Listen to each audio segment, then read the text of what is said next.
अब आफ्टर लोकसभा आता है Rajya Sabha. Rajya Sabha is also known as the upper house, बराबर, और लोकसभा को हम लोअर हाउस बोलते हैं, और it is also known as council of state, बराबर। तो देखो अभी मैंने आपको बताया कि लोकसभा के चुनाव कैसे होते हैं। तो हमारी 545 सीट्स होती है, इसमें से 543 सीट जो है वो हम चुनेंगे, हम हमारे प्रतिनिधि चुनते हैं, और 2 सीट पर जो है वो प्रेसिडेंट अपने मन से या प्रेसिडेंट जो है वो अपने प्रतिनिधि रख सकता है, बराबर। तो इसमें मैंने आपको बोला कॉन्स्टिट्यूएंसीज, यानी ये क्या हुआ, what is the meaning of constituencies, यानी निर्वाचन क्षेत्र, जिसे हिंदी में हम निर्वाचन क्षेत्र बोलते हैं। अब लोकसभा का चुनाव है वो पूरे देश में होता है, तो आपके दिमाग में ये विचार आएगा कि 29 स्टेट है मैडम, तो हमारी 29 कॉन्स्टिट्यूएंसीज होनी चाहिए, निर्वाचन क्षेत्र होना चाहिए, पर नहीं बेटा, ऐसा नहीं होता है। कॉन्स्टिट्यूएंसीज किस पर डिपेंड होती है, एरिया पर और पॉपुलेशन पर। किसी भी राज्य के एरिया और पॉपुलेशन के हिसाब से जो है वो राज्य जो है लोकसभा के निर्वाचन क्षेत्र में कितने हिस्से में डिवाइड करना है उसका जो है वो निर्णय लेते हैं, बराबर। जैसे फॉर एग्जांपल गुजरात है हमारा, तो उसमें हमारी कितनी सीट है टोटल लोकसभा की। फिर यूपी जो है, यूपी में भारत की सबसे ज्यादा सीट है यूपी में, यानी निर्वाचन क्षेत्र जब लोकसभा का चुनाव होता है तो पूरे यूपी में से लगभग जो है 60 से ऊपर के लोग जो है वो खड़े रहते हैं। मुझे पूरा पक्के से पता नहीं है ये बात, पर मैं बता रही हूँ, यानी इतने वहाँ के निर्वाचन क्षेत्र है, बराबर। तो लोकसभा के चुनाव जो है वो हम हमारा प्रतिनिधि चुनते हैं, और राज्यसभा के चुनाव कैसे होते हैं। अभी आप बताओ, कभी आप राज्यसभा के चुनाव हुए और आपने कभी वोट डालने गए आपके मम्मी या पापा? नहीं।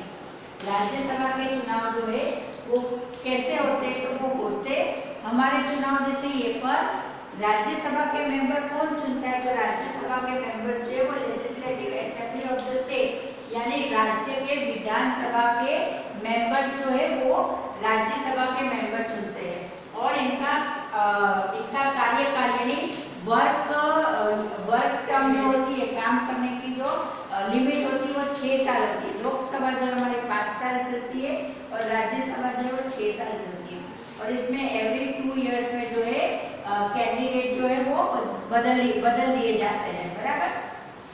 अब राज्यसभा के कितने मेंबर होते हैं, तो राज्यसभा के 250 मेंबर्स होते हैं, और लोकसभा में कितने मेंबर होते हैं, लोकसभा में 545 मेंबर्स होते हैं, बराबर। राज्यसभा का वर्क हिडन है, पर आपको मैं बता दूं राज्यसभा का मेन वर्क क्या है भाई, कि आपने लोकसभा में से कोई भी बिल पास करा पर उसका राज्यसभा में से पास होना जरूरी है।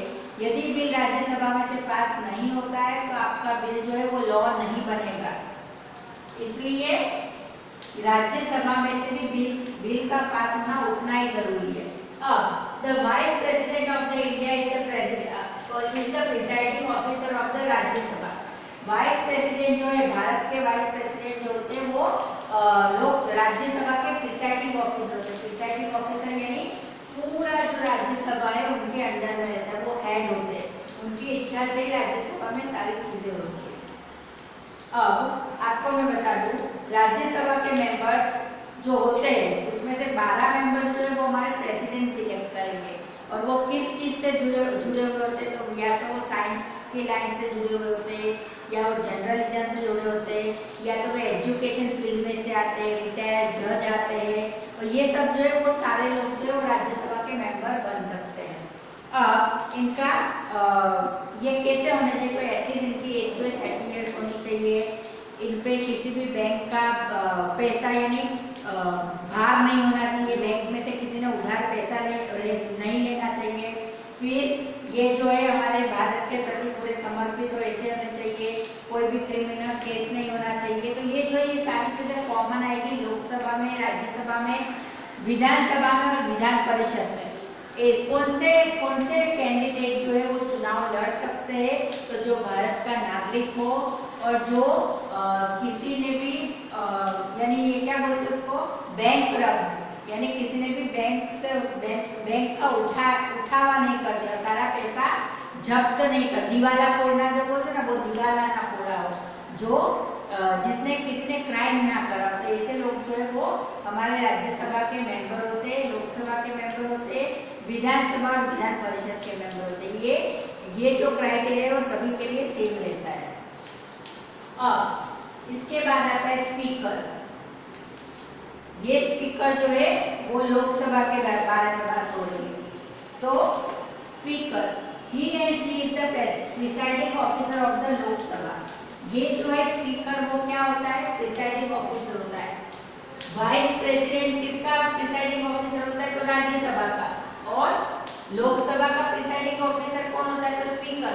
और वो जनरली रूलिंग पार्टी में से, यानी जो पार्टी सत्ता में है उसी पार्टी में से जो है वो अपना स्पीकर बनाते हैं, बराबर। और इस स्पीकर के सामने जो है हम हमारे बिल्स जो है वो पास करेंगे। जनरली हमारे लोकसभा के 3 सेशन होते हैं। तो बजट सेशन ये कब आता है, तो ये आता है फरवरी और मई महीने में। सेकेंड इज मॉनसून सेशन, ये कब आता है, तो जुलाई और अगस्त में। और थर्ड आता है विंटर सेशन, ये नवंबर और दिसंबर में। अब आपको मैं बता दूं, एवरी ईयर ये सेशन आते हैं और एवरी ईयर जो है हमारे सब चीज में कटौती और बढ़ोतरी होती है। तो ये जो है ये सेशन किनके सामने होते हैं, तो ये सेशन जो है लोकसभा स्पीकर के सामने होते हैं। और एट प्रेजेंट हमारी लोकसभा स्पीकर कौन है, तो सुमित्रा महाजन, बराबर। वो कौन सी पार्टी से है, तो वो बीजेपी से है।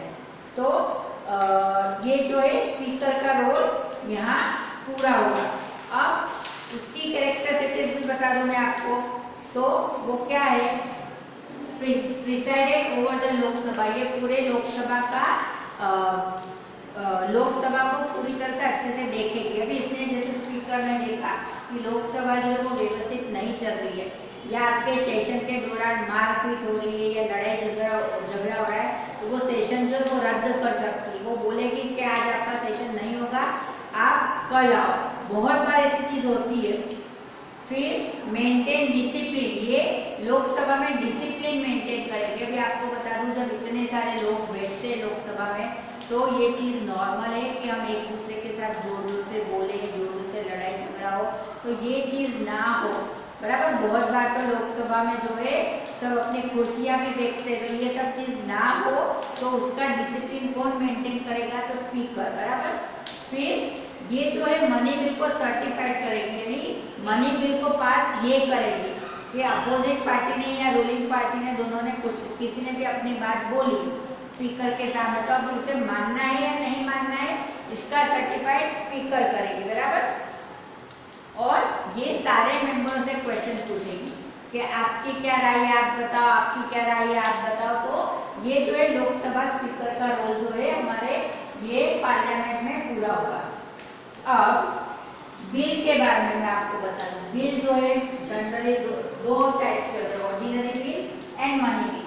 अभी ऑर्डिनरी बिल राज्यसभा में पास होते हैं और इसको कोई भी पास करा सकता है, जरूरी नहीं है कि इसमें मेंबर्स चाहिए यानी मिनिस्टर चाहिए। राज्यसभा में राज्यसभा का कोई भी मेंबर है वो ऑर्डिनरी बिल पास करा सकता है, बराबर। पर मनी बिल है वो सिर्फ और सिर्फ लोकसभा में पास होता है और इसको पास कराने में मिनिस्टर का हाथ होता है। मिनिस्टर हमको चाहिए ही, यानी देखो ऑर्डिनरी बिल यानी क्या, ऑर्डिनरी बिल यानी एजुकेशन से रिलेटेड या दूसरा एग्रीकल्चर से रिलेटेड कुछ भी हो वो।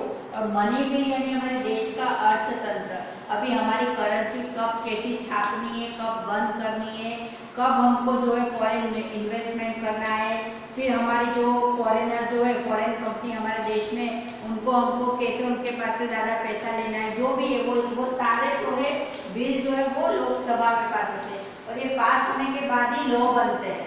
इसलिए मनी बिल जो है वो बहुत ज़्यादा इम्पोर्टेंट होता है और ये टोटल 3 सेशन में बनता है। देखो मैं आपको बता दूं, मनी बिल, और money bill can be introduce only in the Lok Sabha and only by the running party, यानी जो पार्टी सत्ता में है, जो मेजोरिटी में है, वही जो है अपना मनी बिल पास करा सकती है। After 3 reading in the Lok Sabha the bill is sent to the Rajya Sabha. Lok Sabha में 3 सेशन पूरे होने के बाद मनी बिल जो है वो राज्यसभा में भेजा जाता है। It has to pass the bill with or without suggestion within 14 days। ये 14 दिन में सजेशन या बिना सजेशन के बाद जो है वो पास हो जाता है। Otherwise the Lok Sabha will assume the bill is pass, और इसके बाद यदि वो पास नहीं करे तो लोकसभा जो है अपना बिल पास कर देती है। On the issue of money bill the Lok Sabha is more powerful. Money bill की वजह से जो है लोकसभा ज्यादा पावरफुल है। The president on receiving the money bill will sign to make it a law which become an act substituency, यानी president है वो मनी बिल पे साइन करेगा तब बिल जो है वो एक लॉ में परिवर्तित हो जाता है। अभी आपको मैं बताऊँ, हमने हमारी 2016 में ऐसे ही ना शायद हमारी करेंसी बंद करी थी, ये 1000 रुपये के नोट, 500 रुपये के नोट। तो वो जो है पहले प्रेसिडेंट के साथ बात होती है, प्रेसिडेंट ने हाँ बोली तभी वो चीज़ है वो हमारे प्राइम मिनिस्टर कर सकते हैं। बिना प्रेसिडेंट की साइन कुछ भी चीज़ पॉसिबल नहीं है, सारी चीज़ में प्रेसिडेंट की साइन चाहिए ही। अब ये मनी बिल जो है वो 3 सेशन में पास होता है। फर्स्ट है रीडिंग और introduction. When a member introduce the bill in the house, copy of the same are given to all the members. यानी जब आप बिल पास करवाने जाते हो तो आपने जो लिखा हुआ है आपके मनी बिल में उसकी कॉपी आप सारे मेंबर्स को देते हो जो लोकसभा में बैठते हैं। सेकेंड क्या है, सेकेंड रीडिंग में क्या होता है, after the bill is thoroughly discuss, यानी इसमें जो है पूरा बिल डिस्कस होगा, सभी के पास कॉपी आ चुकी है बराबर, तो सभी जो है वो पढ़ेंगे और उसके हिसाब से जो है वो बोलेंगे कि नहीं ये बात सही है, ये बात गलत है।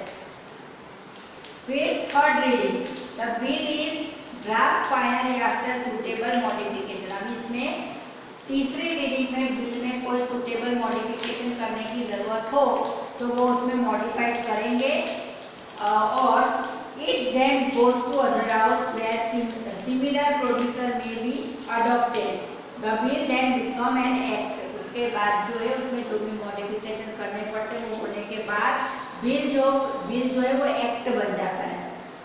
तो इन शॉर्ट इस लेसन में आपको ये सारी चीज़ अब अच्छे से क्लियर हो गई होगी कि हमारे लिए पार्लियामेंट क्या है, पार्लियामेंट का रोल हमारे देश में क्या है, पार्लियामेंट कैसे बनती है बराबर। पार्लियामेंट में कौन बैठेगा, तो पार्लियामेंट में रूलिंग पार्टी बैठेगी, यानी जो पार्टी लोकसभा के चुनाव जीती है वो पार्टी जो है वो रूलिंग पार्टी होती है और वो जो है अपनी गवर्नमेंट बनाती है। और उनको गवर्नमेंट बनाने के लिए कौन इन्विटेशन देता है, तो उनको गवर्नमेंट बनाने के लिए हमारे इंडिया के प्रेसिडेंट इन्विटेशन देते हैं। उनके इन्विटेशन के बाद जो है प्राइम मिनिस्टर अपना मंत्रिमंडल बनाते हैं और वो भी कैसे करेंगे, उनके जो मेजर मंत्री है उनको वो पद दे देते और उसके बाद वो जो मंत्री वो अपना पूरा कैबिनेट बनाते हैं बराबर। तो ये जो है लेसन अभी मुझे ऐसा मैं सोचती हूँ कि आपको अच्छे से समझ में आया होगा। पार्लियामेंट, लोकसभा, राज्यसभा, स्पीकर और बिल, ये जो है एकदम इम्पोर्टेंट चीज़ है और आई होप आपको सबको समझ में आई होगी। ये लेसन नंबर 1 पूरा हुआ rule of the parliament in the democratic country. और हमारा आपको पता है कि हमारा इंडिया जो है वो एक डेमोक्रेटिक कंट्री है, यानी हमारे देश में प्रजातंत्र चलता है। और आपको साथ साथ में ये भी क्लियर हो गया होगा कि सेंट्रल में जो है लोकसभा और राज्यसभा होती है और स्टेट में जो है वो विधानसभा और विधान परिषद होती है। तो ये चीज़ आपको क्लियर हो गई होगी और ये लेसन जो है वो पूरा होगा।